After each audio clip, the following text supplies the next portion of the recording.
कल्पना कीजिए एक ऐसे खजाने की जो न सोने का है न हीरे का, बल्कि ऐसा ज्ञान है जो आपको जीवन के हर मोड़ पर दिशा दिखाता है। यह खजाना है हमारे वेद, और उन्हीं वेदों में एक अनमोल रतन है सामवेद। सामवेद यानी वह वेद जो सिर्फ पढ़ा नहीं जाता, उसे गाया जाता है। उसकी हर अर्चा, हर मंत्र एक सुर में ढलकर आत्मा को छू जाता है।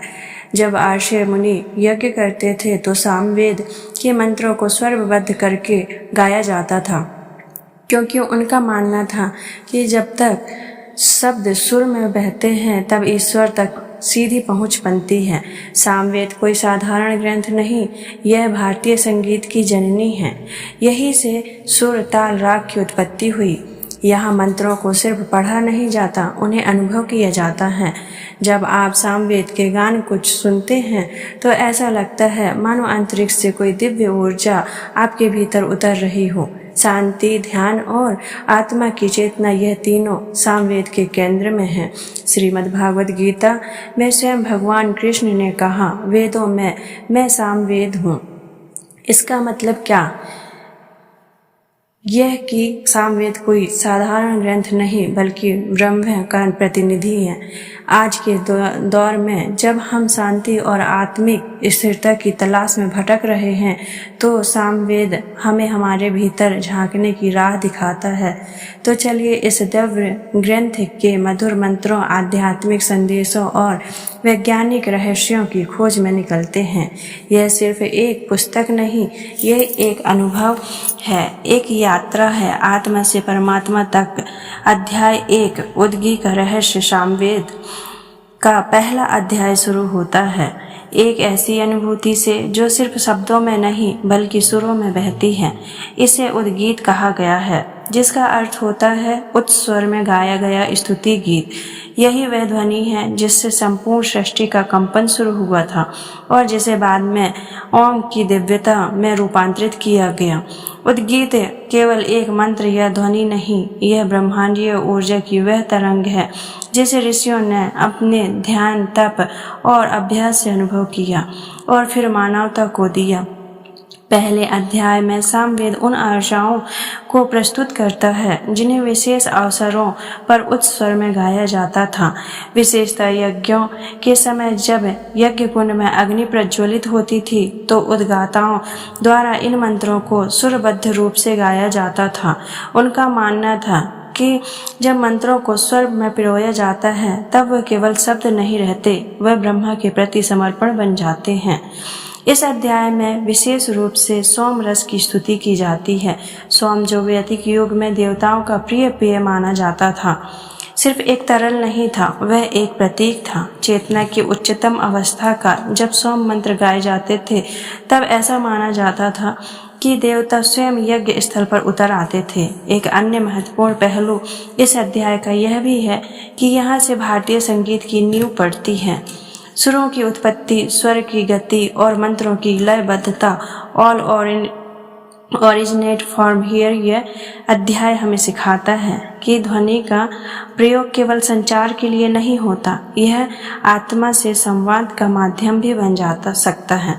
उद्गी की अर्चाएं केवल देवताओं की स्तुति नहीं करती, वह मनुष्य को उसकी सीमाओं से पार जाने का संदेश देती हैं। वह कहती हैं कि यदि तुम स्वर में, श्रद्धा में और ध्यान में एक हो जाओ तो ब्रह्मा को अनुभव कर सकते हो। यहाँ ज्ञान, संगीत और साधना एकत्र होते हैं। और अब प्रश्न उठता है, क्या ओम वास्तव में सिर्फ एक ध्वनि है या फिर यह ब्रह्मांड की चेतना का मूल कंपन है जिसे हर आत्मा अपने भीतर महसूस कर सकती है? क्या आपने कभी अपनी आत्मा को इतनी शांति में सुना है जहाँ शब्द भी मौन बन जाते हैं और सिर्फ उद्गी गूंजता है? सोचिए, क्योंकि यह वह रहस्य है जिससे आपके भीतर की यात्रा शुरू हो सकती है। अध्याय 2 स्तोत्र पत्र की शक्ति। सामवेद का दूसरा अध्याय एक और रहस्य के द्वार खोलता है। स्तोत्र पत्र का जहाँ पहला अध्याय ब्रह्मांड की मूल ध्वनि और उद्गीत के उच्चारण पर केंद्रित था, वहीं यह अध्याय हमें मंत्रों के सुव्यवस्थित गान और उनके प्रभाव की शक्ति से परिचित कराता है। स्तोत्र पत्र वह भाग है जिसमें वैदिक आशाओं को इस तरह पिरोया गया है कि जब वह सामवेदों सुरों में गाई जाती हैं तो वातावरण में कंपन उत्पन्न होता है। एक दिव्य जागृत ऊर्जा का संचार। यह अध्याय इस बात को रेखांकित करता है कि वेदों की आशाएं केवल पठन के लिए नहीं थी, वह जीवित ध्वनि संग्रह थी। ऋषियों ने ध्यानपूर्वक देखा था कि प्रत्येक मंत्र जब सही सुर में उच्चारित होता है तो वह न केवल कानों को भाता है बल्कि हृदय और चेतना को भी छूता है। यही कारण है कि इस स्तोत्र पथ में केवल शब्दों का क्रम नहीं बल्कि सुरों का अनुशासन भी होता है।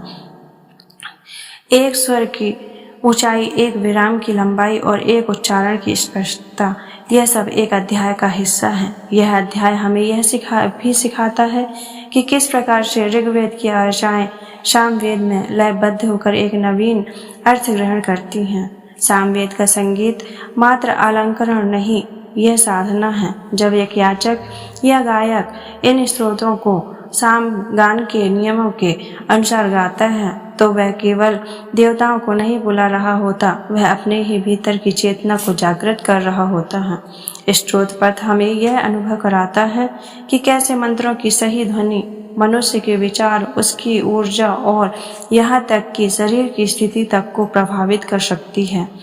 आज के युग में जिसे हम साउंड हीलिंग कहते हैं, उसका बीज यहाँ इस अध्याय में छिपा हुआ है। अरासियों ने बिना किसी यंत्र या तकनीक के यह समझ लिया था कि ध्वनि की तरंगे शरीर, मन और आत्मा को संतुलित करने की शक्ति रखती हैं। यह अध्याय एक अद्भुत संतुलन बनाता है शब्द, स्वर और अर्थ के बीच, और यही संतुलन जीवन में भी आवश्यक है। जब हमारे विचार, हमारी वाणी और हमारी भावना एक रेखा में आ जाते हैं, तभी हम वास्तविकता, शांति और शक्ति को अनुभव कर सकते हैं। अब सवाल ये है, क्या हम आज भी अपनी वाणी, अपने शब्दों और अपने विचारों को इतनी लय में रख पाए हैं कि वह स्वयं हमारे जीवन में सामवेद की तरह चमत्कार कर सके? शायद उत्तर हमारे भीतर ही छिपा है, उसी कंपन की तरह जो सही सुर लगते ही जग उठता है। क्या आपने कभी अपने बोले गए शब्दों की लय को सुना है?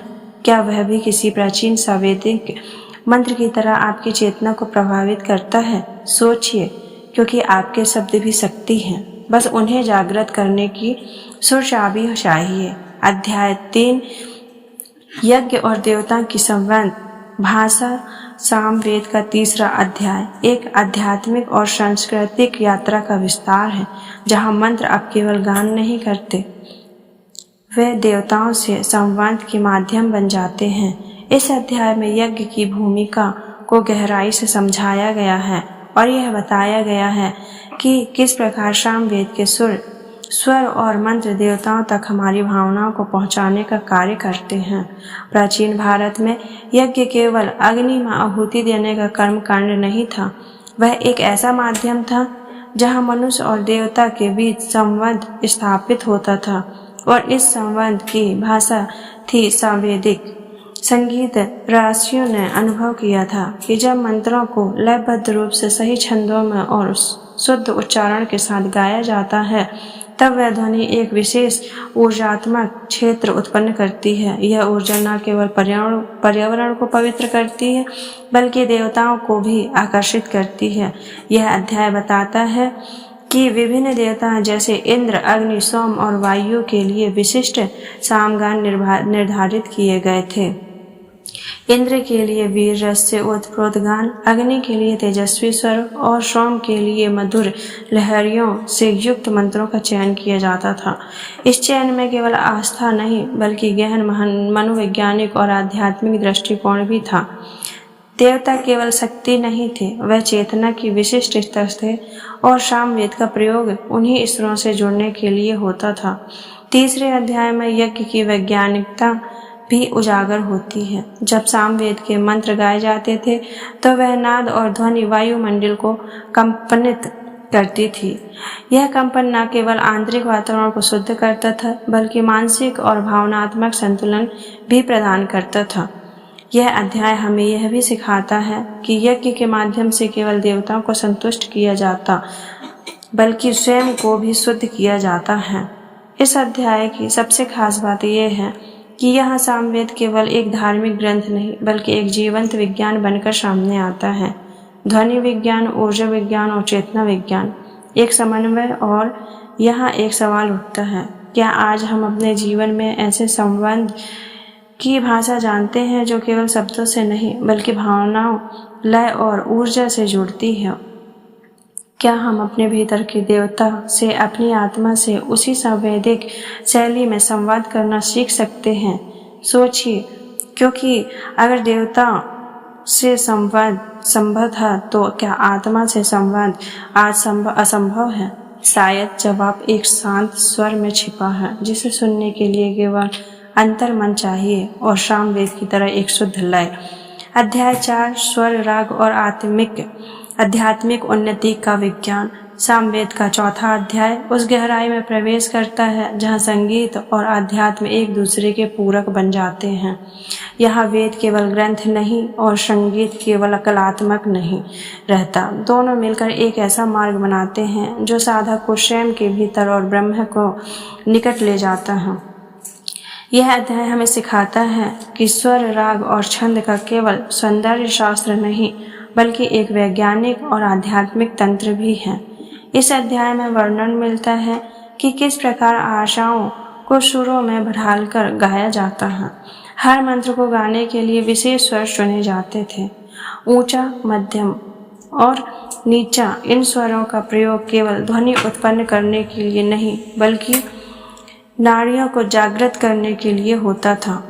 ऊंचा, मध्यम और नीचा, इन स्वरों का प्रयोग केवल ध्वनि उत्पन्न करने के लिए नहीं बल्कि नाड़ियों को जागृत करने के लिए होता था। जब कोई साम गायक विशेष राग में मंत्र का उच्चारण करता था तो वह न केवल श्रोता के कानों को बल्कि उसकी चेतना को भी प्रभावित करता था। यह अध्याय भारतीय शास्त्रीय संगीत की उत्पत्ति की नींव रखता है। सप्त स्वर सा रे गा मा पा धा नी का विकास सामवेद से हुआ है। हर स्वर का एक भाव होता है, एक ऊर्जा का उद्देश्य। सामवेदिक संगीत केवल मनोरंजन नहीं था, यह एक साधना थी। जब कोई साधक सामगान करता था तो वह एक साथ 3 कार्य करता था: देवताओं की स्थिति, आत्मा की शुद्धि और ब्रह्मा की ओर यात्रा का। इस अध्याय में यह भी बताया गया है कि स्वर और राग कैसे मानव चित्त की स्थिति को बदल सकते हैं। विशेष रागों का प्रयोग प्रातःकाल, संध्या या यज्ञ के विशेष अवसरों पर होता था। हर समय, हर वातावरण, हर भावना के लिए एक विशिष्ट राग होता था। यह सब एक सुव्यवस्थित प्रणाली के तहत होता था, जिसे वैदिक ऋषियों ने केवल अनुभव से नहीं प्रयोग से सिद्ध किया था। चौथा अध्याय हमें यह भी सिखाता है कि जब मनुष्य अपने विचार, भावना और स्वर को एक रूप कर देता है तो वह भीतर की अशांति से ऊपर उठकर दिव्यता की ओर अग्रसर हो जाता है।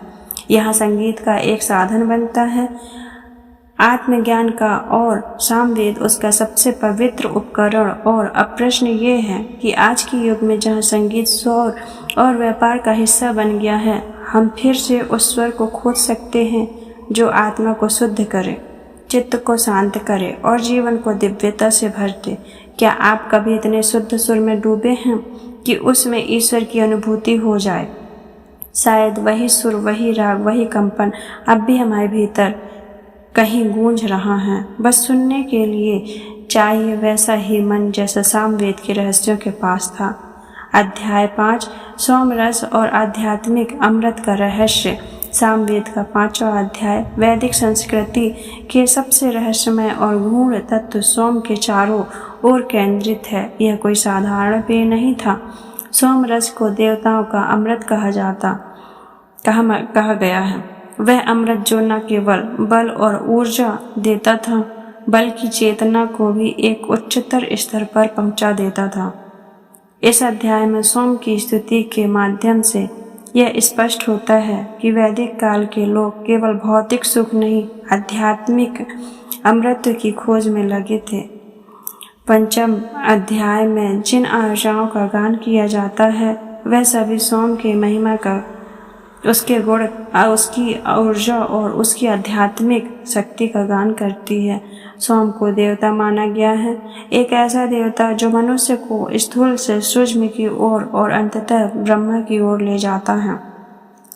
सामगान के माध्यम से जब सोम की स्तुति की जाती थी तब माना जाता था कि वह रस केवल शरीर को नहीं आत्मा को तृप्त करता है। ऋषियों के अनुसार सोम पीने से शरीर में ओज आता है, बुद्धि प्रखर होती है और हृदय में सत्य की गूंज सुनाई देती है।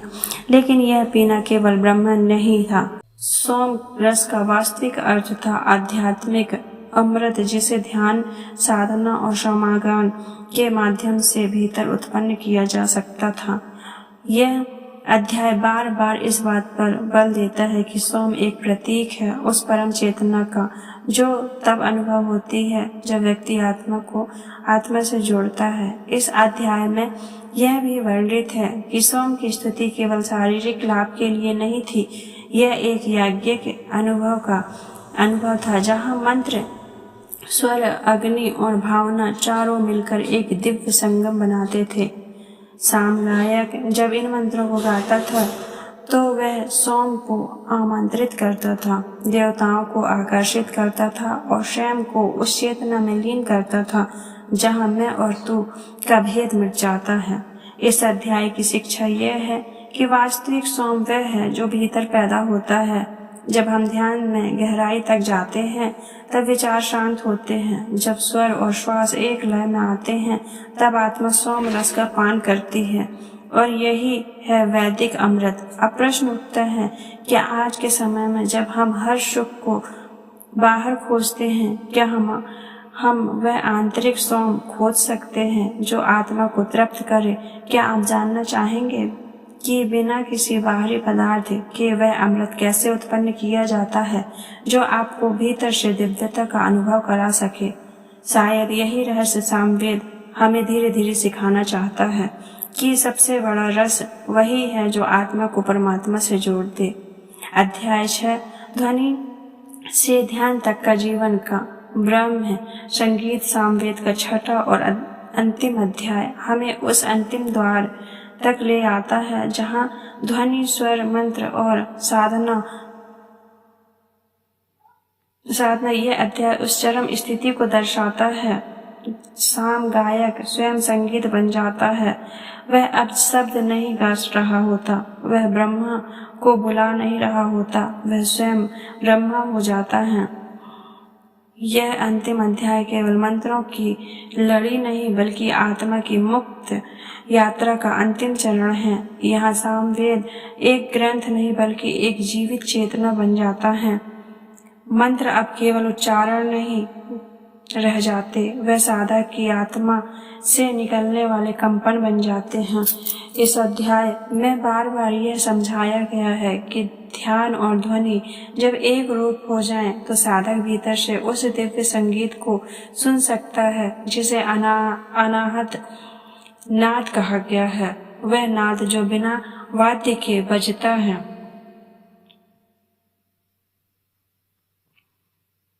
वह ध्वनि जो बिना बोले सुनाई देती है। छठे अध्याय की आचाएं ज्यादातर ब्रह्मा, विष्णु और रुद्र के गुणों का गान करती है, परंतु उनका उद्देश्य केवल देवताओं की पूजा नहीं बल्कि उस परम शक्ति का साक्षात्कार है जो हर देवता के मूल में है। यहाँ सामवेद हमें यह सिखाता है कि जीवन के हर कर्म को, हर विचार को, हर भावना को एक संगीत में बदला जा सकता है।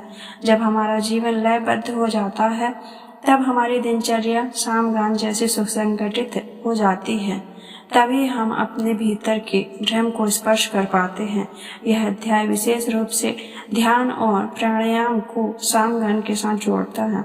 श्वासों की गति और स्वरों की लहर जब एक हो जाती है तब व्यक्ति बाहर की दुनिया से कटकर भीतर की यात्रा शुरू करता है। यही वह अवस्था है जहाँ व्यक्ति को अपने अस्तित्व का वास्तविक अनुभव होता है, जहाँ मैं नहीं रहता, बस ध्वनि का विस्तार रह जाता है। इस अंतिम अध्याय की सबसे सुंदर सीख यह है कि वेद कोई किताब नहीं बल्कि जीवन जीने की एक ध्वनि यात्रा है। यह बताता है कि चाहे आप यज्ञ करें या ना करें, पर अगर आप अपने विचारों, शब्दों और कर्मों को सुरों की तरह संतुलित रखें तो आपका जीवन स्वयं एक यज्ञ बन सकता है। अब जब आप सामवेद की यह यात्रा पूरी कर चुके हैं तो आपसे एक विनम्र सुझाव है। हर दिन कुछ समय शांत बैठिए, श्वास को सुनिए और भीतर उठती उस सूक्ष्म ध्वनि को पहचानिए। वह ध्वनि ही आपका पहला मंत्र है। अपने शब्दों को सजग बनाइए क्योंकि वही आपकी चेतना के वाहक हैं। अपने दिन की शुरुआत किसी सकारात्मक ध्वनि से कीजिए। वह ओम की ध्वनि हो सकती है, कोई शांत संगीत या आपकी अपनी सांसें। धीरे धीरे आप पाएंगे कि सामवेद की वह दिव्यता आपके जीवन का हिस्सा बन गई है। और अंत में एक प्रश्न आपके लिए छोड़ जाते हैं। अगर सामवेद का संगीत देवताओं तक पहुंच सकता है तो क्या आपके विचार, आपकी भावनाएं और आपकी साधना भी आपको स्वयं के दिव्य रूप तक नहीं पहुंचा सकती? सोचिए, क्योंकि ब्रह्म ज्ञान कहीं दूर नहीं, वह आपके ही भीतर एक मौन संगीत की तरह बज रहा है। तो दोस्तों, आज की ये वीडियो आपको कैसी लगी? अगर आपको ये वीडियो अच्छी लगी हो तो हमारे चैनल को सब्सक्राइब करें, लाइक करें और अपने दोस्तों और परिवारजनों के साथ साझा करें।